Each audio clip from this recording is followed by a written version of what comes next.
Hi everyone, today I'm here with Jonathan Nanlohy. He is the Community Projects Coordinator for the City of Ryde, and I'm here to ask him about a few questions about how the outbreak of the coronavirus has affected the City of Ryde's initiatives in the area and what we can do as a community and as a community of church members as well to be able to help out. Jonathan, thanks so much for being here with us. It's a pleasure, Andy. How has the outbreak of COVID-19 affected some of the City of Ryde's programs? Okay, so the first thing Council had to do was respond in a way to ensure the safety of the community, and we followed the lead of the state and federal government in terms of the measures to put in place around social distancing, etc. So as a result of that, our client-facing services like libraries, the Ryde Aquatic Leisure Centre, our business and planning centre, our community facilities, we had to actually shut those down to mitigate any chance of infection, cross-infection. So that being done, then Council swung its focus on how we can still provide services, but do it in digitally and online.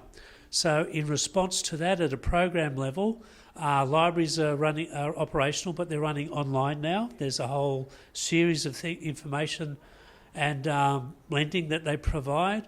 Our business centre and customer service, they're responding through phone. So so all the queries are still being answered, and teams like mine, which is the Community Services and Rangers team, what we're able to do is provide information and training, whereas before we did it through groups, now we're doing it online through webinars. So one of the areas of particular focus for your group, and I know you personally have a passion for those who are vulnerable and needy in our community, how have they been affected by the closing of things and the outbreak of the coronavirus?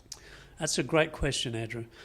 What I think is people don't realise is how vulnerable certain people in the community are.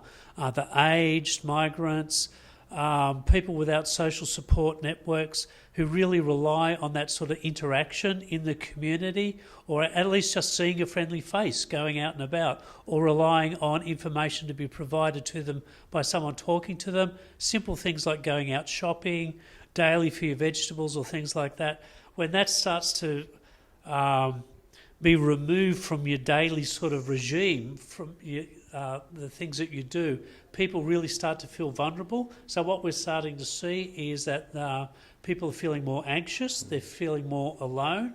Unfortunately, because the pressures of people living together in the same household, if there is violence there, it's a bit of a trigger for domestic violence as well. For the socially vulnerable and isolated, there is a definite impact, and that's why some of the things that we're doing are trying to address that. Yeah.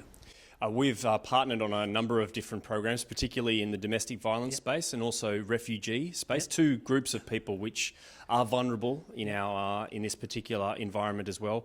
What could we, as a church of people who loves our community and is looking around to be able to help out, what can we be doing at this time to make sure that we are supporting those who are in need and vulnerable?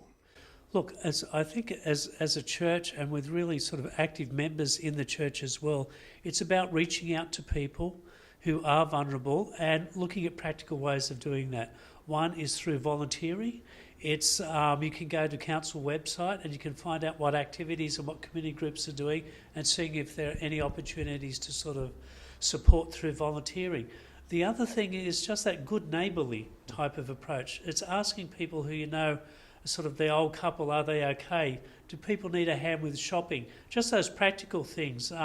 We've seen a real outpouring of people helping out their neighbours, taking the garbage out, helping with some shopping. Like I live in an apartment, and I know where we are. Sort of, someone goes out shopping, they'll ask around, do you want me to pick up things? So it's that neighbourly thing, knowing that we are in a community as well. Yeah. So I think that's a really good way to connect, and just asking if people need a hand and finding out where those people are.